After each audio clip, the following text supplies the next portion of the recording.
Right now, you're probably tired. Maybe you slept 7 hours last night, maybe 8, and you still woke up exhausted, reached for your phone, hit snooze twice, and dragged yourself out of bed feeling like you needed at least 3 more hours. And somewhere in the back of your mind, you've probably told yourself, I just need to sleep more. That's the fix. But here's what nobody tells you. The humans who lived 10,000 years ago, before alarm clocks, before mattresses, before blackout curtains, they slept about 6 hours a night, sometimes less. They slept on the ground, surrounded by predators in temperatures that dropped below freezing. No melatonin gummies, no white noise machines, no sleep tracking apps, and they woke up fine. Not just fine, sharp, ready, fully functional. So the question isn't why you need more sleep. The question is, what did they know that you don't? In 2015, a researcher named Jerome Siegel at UCLA published a study that changed everything scientists thought they knew about sleep. For decades, the assumption was simple. Ancient humans slept more than modern humans.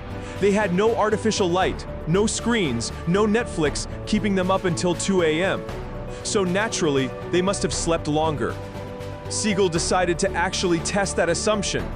He went to 3 of the last remaining hunter-gatherer societies on Earth, the Hadza in Tanzania, the San in Namibia, and the Simane in Bolivia, groups that had never adopted modern sleep habits. No electricity, no schedules, no alarm clocks. He gave them all wrist trackers and measured their actual sleep for months.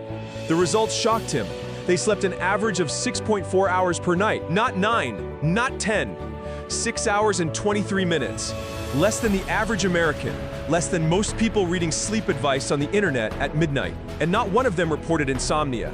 Not one complained of chronic fatigue. There was no word in any of their languages for the kind of exhaustion that is so common in modern life that we've built an entire wellness industry around treating it. So what was different? The first thing Siegel noticed was temperature. In all 3 groups, sleep didn't follow the clock. It followed the temperature. They stayed awake about 2 to 3 hours after sunset, when the air was still warm. Then, as temperatures dropped to their coldest point, usually a few hours before dawn, they fell asleep and they woke up as temperatures began rising again. Their bodies weren't responding to darkness. They were responding to cold. This matters because your brain uses body temperature as one of its primary signals for when to sleep. As your core temperature drops, your brain interprets that as a signal to shut down. As it rises, it interprets that as time to wake up. Modern humans have broken that signal almost completely. Central heating keeps your bedroom at a constant 70 degrees all night. Your body never experiences that natural temperature drop. So your brain never gets the clearest possible signal that it's time for deep sleep. You're sleeping in the wrong temperature, and your body is confused. The second thing was light. Ancient humans had no artificial light after dark. Their only light source at night was fire, and firelight has a very specific color temperature. It sits in the amber and orange spectrum, the warm end of the light scale. Blue light, the kind emitted by your phone screen, your laptop, your LED ceiling lights, sits at the opposite end, and it is the single most powerful suppressor of melatonin your body produces. Melatonin is the hormone that tells your brain it's nighttime, that it's safe to sleep, that predators are less active, and your body can afford to power down. Every time you look at a screen after dark, you are chemically signaling to your brain that it is still midday, that the sun is still up, that sleep would be dangerous.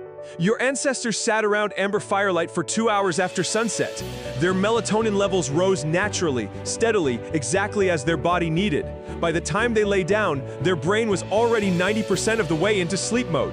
You lie down after 2 hours of blue light and wonder why you can't fall asleep. The third thing was the biggest surprise. Ancient humans didn't sleep in one continuous block. The idea that a healthy human should sleep 7 to 9 hours straight, uninterrupted, in a single stretch, that idea is actually very new. And according to historian Roger Ekirch, who spent 16 years researching historical sleep records, it may be completely wrong. Ekirch discovered that for most of human history, people slept in 2 separate phases. They called it first sleep and second sleep. People would fall asleep shortly after dark, sleep for about 4 hours, wake up naturally in the middle of the night for an hour or 2, and then fall back asleep for another 3 to 4 hours until dawn. That middle period, the time between first and second sleep, wasn't considered wasted time. It was considered some of the most valuable time of the day. People used it to pray, to think, to talk to their partners, to have sex, to write, to simply lie in the dark and let their minds process the day. Medieval literature is full of references to it. Shakespeare wrote about it. Doctors of the time described the hour between sleeps as the best time for intellectual work because the mind was uniquely calm and clear. And then, in the late 17th century, street lighting arrived in cities. Then the Industrial Revolution, then the light bulb. And suddenly being awake in the middle of the night was no longer normal. It was a problem to be solved.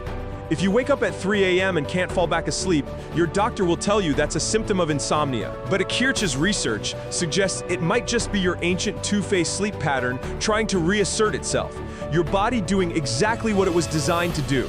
The fourth thing was stress, or more specifically, the absence of a particular kind of stress. Ancient humans had real stress: predators, hunger, injury. These were genuine threats, but the stress was acute. It arrived. You responded. It passed. Modern stress is almost never acute. It is chronic. It is low-grade and constant. Your boss's email at 10 p.m., the mortgage, the news cycle, the thing you said 3 years ago that you still think about sometimes. Chronic stress keeps your cortisol, your primary stress hormone, elevated around the clock. And elevated cortisol is one of the most powerful inhibitors of deep sleep your body can produce. Ancient humans went to sleep with cortisol levels that had naturally dropped in the hours after sunset. Their nervous system had downshifted. Their bodies knew the day's threats were over. You go to sleep with cortisol still elevated because the threats never fully ended. Because they exist in your phone, in your inbox, in the unfinished conversation you're still replaying in your head. Your body is trying to sleep, but your stress system is still running. So here's the full picture.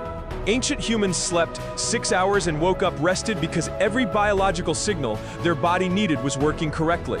The temperature dropped and told them to sleep. The amber firelight let their melatonin rise naturally. They slept in 2 phases the way their brain was wired to, and they went to bed with cortisol that had actually finished its job for the day. You sleep 8 hours and wake up exhausted because almost every one of those signals has been disrupted. Not by weakness, not by laziness, by a world that was built without any consideration for the biology you inherited from people who slept on the ground 10,000 years ago. The problem was never the number of hours. It was always the conditions. And the strangest part? Every single fix your body needs. Cooler room, amber light after dark, no screens before bed, time to actually decompress was just the default setting for every human who lived before electricity existed. You don't need a better sleep supplement. You need to sleep more like someone who didn't have one.